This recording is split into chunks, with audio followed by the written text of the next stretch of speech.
Hola a todos, aquí les comparto un spoiler del capítulo número 7 de Love Síndrome. ¿Qué pasa con tus recuerdos basados en el libro? ¿Cómo estás, Day? ¿Cuándo te quitaron el yeso?, preguntó Belle.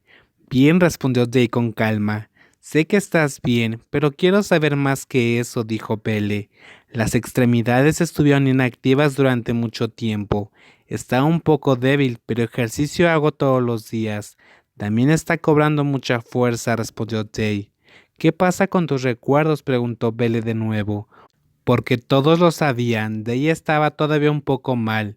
Day negó antes de sacudir lentamente la cabeza. Luego apoyó la cabeza contra el respaldo de su propia silla de trabajo. Todavía no puedo recordar nada, pero hay algunas cosas que puedo escuchar o una imagen que parpadea en mi cabeza.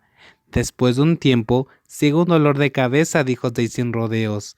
Ah, tu memoria probablemente es estimulada por el cerebro.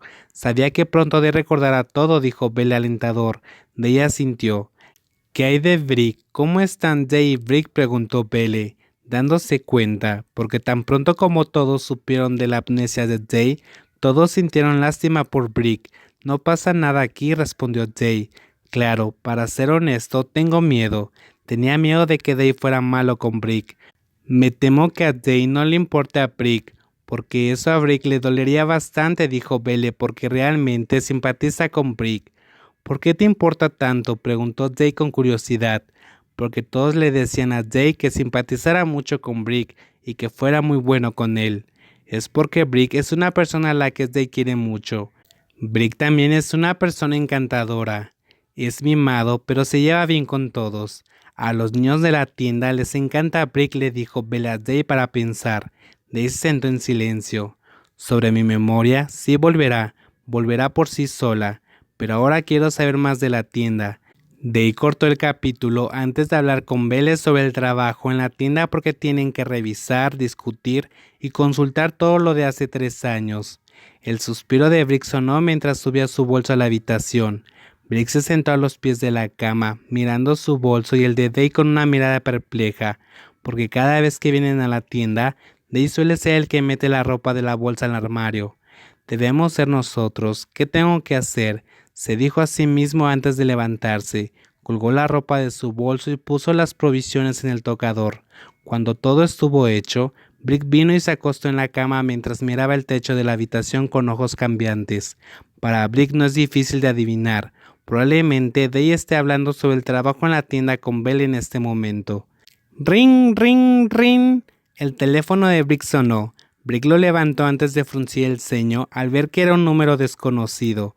Pero Brick presionó para contestar la llamada. Hola, respondió Brick al teléfono. No había ningún sonido del otro lado, pero Brick escuchó un débil sonido de música entrando. Hola, ¿me escuchas?, preguntó de nuevo con el ceño fruncido. Hola, Brick llamó de nuevo. Colgar. La línea se cortó inmediatamente. Brick se confundió porque nadie habló en absoluto. Era como si la otra parte no tuviera la intención de hablar con Brick. ¿Quién era? Brick se quejó un poco. Probablemente llamará más tarde, se dijo a sí mismo antes de irse a dormir. Esperó antes de que la otra parte llame, pero nadie volvió a llamar. Brick se acostó a jugar y se durmió de agotamiento por conducir 3 largas horas. En realidad, son las 3 de la tarde.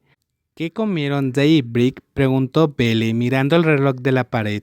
Después de sentarse y hablar sobre el trabajo con Day desde la tarde, Day miró el reloj, frunciendo el ceño porque recordó que no había visto bajar a Brick del dormitorio de arriba. Todavía no he comido el almuerzo.